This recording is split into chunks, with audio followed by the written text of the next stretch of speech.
Hey there! You're probably at the end of writing your dissertation, right? Congrats! Now it's time to write the abstract.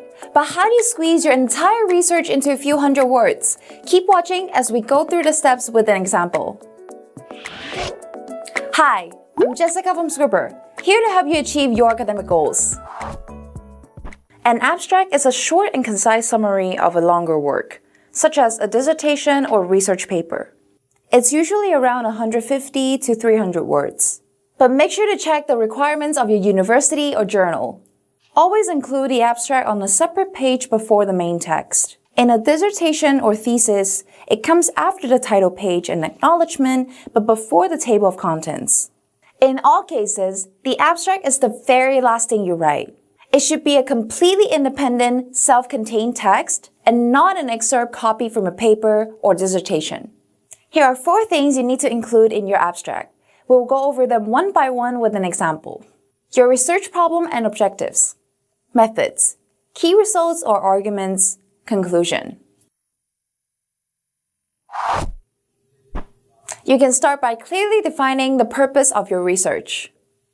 What practical or theoretical problem does the research respond to? Or what research question did you aim to answer?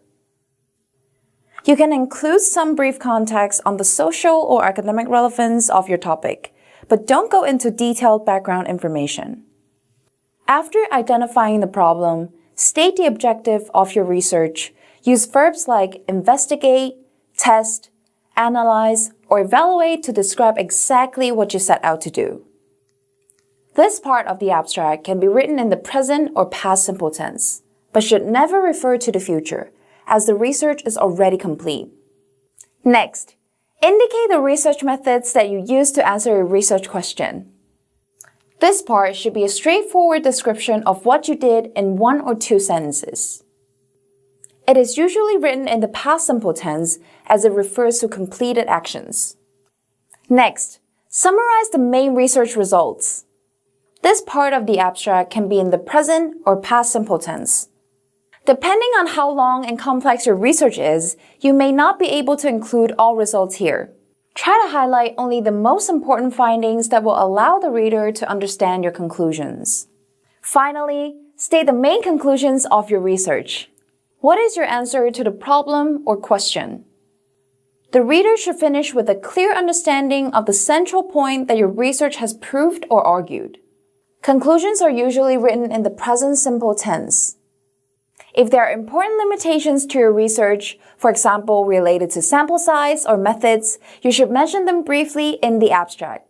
This allows the reader to accurately access the credibility and generalizability of your research. If your paper will be published, you might have to add a list of keywords at the end of the abstract. These keywords should reference the most important elements of the research to help potential readers find your paper during their own literature searches.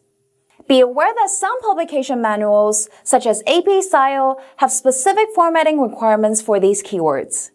Now I'll leave you with a final tip.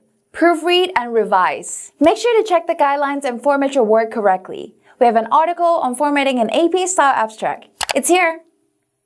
The reader should know exactly what the paper is about after reading the abstract. So before you submit the piece of hard work you've been working on for months, consider using a professional proofreading service to get rid of language errors, check your structure, and improve your academic style.